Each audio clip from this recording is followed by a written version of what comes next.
வணக்கம் நண்பர்களே.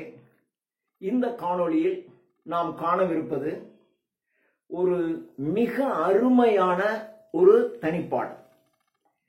இந்த பாடலை இயற்றி இருப்பவர் ஒப்பிலாமணி புலவர். இது நாங்கெல்லாம் கல்லூரியில் படிக்கின்ற காலங்களில் இதை மிகவும் ரசித்து படித்த ஒரு பாடல். அது என்ன இந்த பாடலினுடைய சிறப்பு? வறுமையை இதைவிட யாராலும் விவரிக்க இயலாது. அப்படி ஒரு வறுமைனா எப்படி இருக்கணும்? இதுதான் நம்ம கேள்விப்பட்டிருக்கோம். அவனுக்கு சாப்பிடுறதுக்கே ஒண்ணும் இல்லை அப்படிதான் சொல்லுவாங்க. இது எப்படி ஒரு மனிதனுடைய வறுமை எப்படி இருக்கிறது என்று மிகவும் அழகாக அருமையான ஒரு உதாரணங்களோட இதுல விளக்கி இருக்கிறார் ஒப்பிலாமணி புலவர். இது குமணவள்ளல் தொடர்பாக எழுதப்பட்ட ஒரு பாடல். குமணவள்ளலுக்கும் அவருடைய சகோதரருக்கும் இடையில், அவருடைய தம்பி ரெண்டு பேருக்கும் இடையில் கருத்து வேறுபாடு. குமணவள்ளல் தன்னுடைய சகோதரருடன் கருத்து வேறுபாடு கொண்டு அவர் மீது சினம் கொண்டு அங்கிருந்து காட்டை ஏகுகிறார், காட்டிற்கு சென்று விடுகிறார். இப்போ குமணவள்ளல் காட்டிலே இருக்கிறார், அரண்மனையில் இல்லை.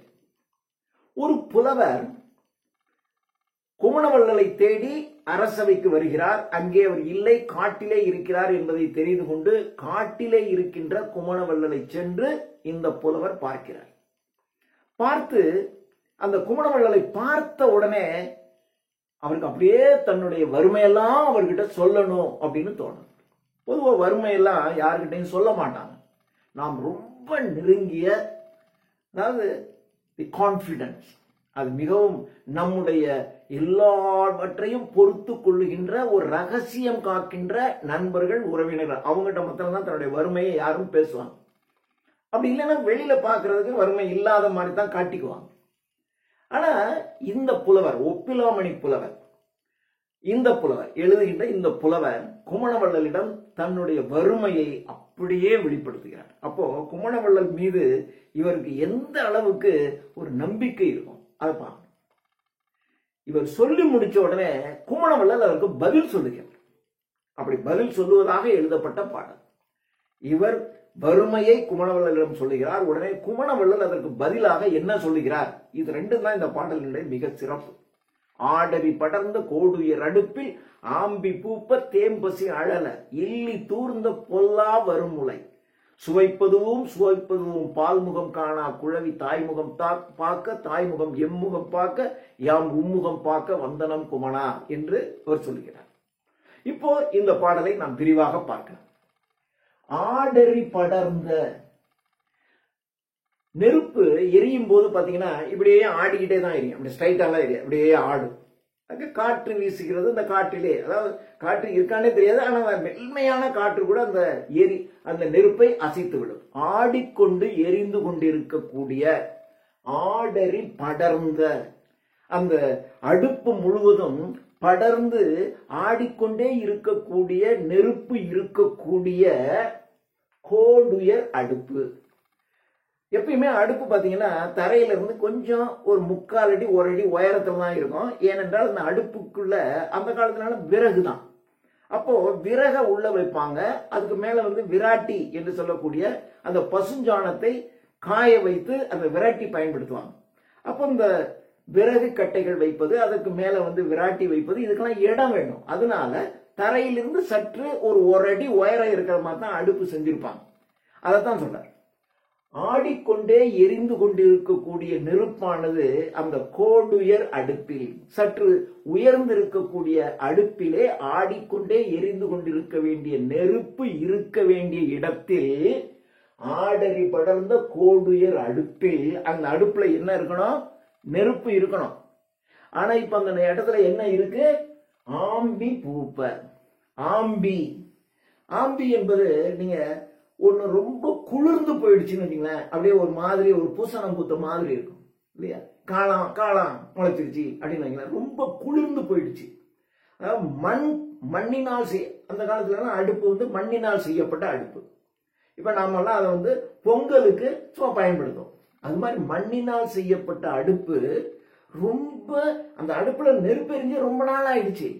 அதனால அந்த அடுப்பு அப்படியே குளிர்ந்து போய் அப்படியே அது மேல பூ பூத்துருச்சு. ஆனா எங்க வீட்டுல அடுப்பு எரிஞ்சு ரொம்ப நாள் ஆச்சியா அப்படிங்கறது எப்படி சொல்றாங்க? ஆடரி படர்ந்த கோடுயர் அடுப்பில் ஆம்பி பூத்து போய் கிடக்கு. ஆம்பி பூப்ப தேம்பசி அழல. இதுதான் கான்ட்ராஸ்ட். எப்படி சொல்ல? தேம்பசி, இந்த வயிற்றுல தேம்பசி அழல. அழலைன்னா நெருப்பாக என்னுடைய வயிற்றிலே, என்னுடைய குடும்பத்திலே இருப்பவர்களுடைய வயிற்றிலே அந்த பசியானது நெருப்பாக எரிந்து கொண்டிருக்கிறது. அப்படியே பசிக்குது அப்படின்னா அது நெருப்பு மாதிரி எரியுது. இப்போ இது ரெண்டையும் பாருங்களேன். எப்பொழுதுமே நெருப்பு எரிந்து கொண்டிருக்க வேண்டிய இடம் குளிர்ந்து போய் காணப்படுகிறது. ஆனா நல்லா சாப்பிட்டு திருப்தியா குளிர்ந்து அப்படியே மனசு நிறைய, வயிறு நிறைய சாப்பிட்டாச்சு, அப்படி மனசு குளிர்ந்து போச்சு அப்படி சொல்லணும்ல. அப்போ குளிர்ந்து இருக்க வேண்டிய வயிறு எரிந்து கொண்டிருக்கிறது. எங்க எரியணுமோ அங்க குளிர்ந்து போய் கிடக்கு. எது குளிர்வாக இருக்க வேண்டிய அந்த இடத்துல நெருப்பு இருக்கிறது. அழகான இந்த ரெண்டு வரிகள் தான் இந்த பாட்டினுடைய மிக சிறப்பு. ஆடரி படர்ந்த கோடுயிர் அடுப்பில் ஆம்பி பூப்ப தேம்பசி அழல. இதுக்கு அடுத்து இதனால என்ன நிலைமை? இல்லி தூர்ந்த பொல்லா வரும் முலை. முலை மார்பு. தாய் தன்னுடைய குழந்தைக்கு பால் ஊட்டுகின்றாள். ஆனா இந்த தாய் சாப்பிட்டு ரொம்ப நாள் ஆச்சு. அந்த ரொம்ப நாள் ஆனதுனால அந்த மார்பில் இருந்து பால் வரல. பால் வரல அப்படிங்கிறதுனால அந்த பால் முளைக்காம்பில இருக்கக்கூடிய துவாரம், அதைத்தான் இல்லி அப்படின்னு சொல்லுவோம். அந்த மார்பில இருக்கக்கூடிய பால் வருகின்ற அந்த துளை, அந்த துவாரம் தூந்து போச்சு அப்படிங்கிறான். நீங்க பெண்கள் காதணி அணிவாங்க. நீங்க தொடர்ச்சியா அணியல, ஒண்ணுமே அணியறதுக்கு ஒண்ணு இல்லைன்னா சின்ன குச்சியாவது குத்தி வச்சுக்கோங்க. ஏன்னா நீங்க ஒரு வாரம் நீங்க எதுவும் அணியலைன்னா அந்த தோல் அப்படி மூடிக்கும். அது மாதிரி இந்த மார்பில இருந்து என்னுடைய குழந்தைக்கு தேவையான உணவாகிய பால் சுரக்காததினால், அது பயன்படுத்தப்படாததினால் அது தூந்து போச்சியா. இல்லி தூர்ந்த பொல்லாத வறுமை. வறுமை மிகவும் பொல்லாதது. அந்த பொல்லா வறுமையிலே இருக்கக்கூடிய அந்த மார்பிலே இருந்து இருக்கக்கூடிய பால் வருகின்ற துவாரம் தூர்ந்து போய்விட்டது. இல்லி தூர்ந்த பொல்லா வறுமுலை சுவைதொரும் சுவைதொரும். அந்த மார்பகத்தை இந்த குழந்தைக்கு பசி, அந்த அம்மா தூக்குன உடனே அது டக்குன்னு அதனுடைய மார்புக்கு தான் போகுது. மார்புல கொண்டு போய் வச்சு சுவைச்சு சுவைச்சு பாக்குது. ஆனா அங்கதான் ஒண்ணும் இல்லையே, அது வேற அடைச்சு போச்சு. சுவைச்சு சுவைச்சு சுவைச்சு அங்க ஒண்ணுமே இல்லை. சுவைதொரும் சுவைதொரும். சுவைத்த பொழுது பால் காணாமல். சுவைத்த பொழுது சுவைதொரும் பால் காணாமல். அங்க பால் இல்லாததால் குழந்தை என்ன பண்ணும்? மடியில் அப்படி வச்சிருக்காங்க, அப்படியே சுவைச்சு பார்க்குது, பால் வரல. அப்போ அந்த குழவிதான் குழந்தை. அந்த குழந்தையானது தாய்முகம் பார்க்க அப்படியே அம்மாவை பார்க்குது. என்னம்மா பசிக்குதுமா, ஒன்னும் வரலையேம்மா என்று அந்த குழந்தை தாய்முகத்தை பார்க்கிறது. பால் காணாமல், அங்கே பால் வராததால் குழவி தாய்முகம் நோக்க, அந்த குழந்தையானது தாய்முகத்தை பார்க்கிறது. அந்த அம்மா என்ன செய்வாங்க? ஒண்ணும் இல்ல, வேற பால் இல்ல, இவருடைய மார்பிளையும் பால் சுரக்கல, சாப்பிட்டு ரொம்ப நாள் ஆச்சு. அதனால குழவி தாய்முகம் நோக்க, மனைவி என் முகம் நோக்க அப்படியே பாக்குற. இந்த காலத்து பெண்கள்லாம் சண்டை போடுவாங்க, யோ என்ன சம்பாதிக்கிறே இல்லையா போயா.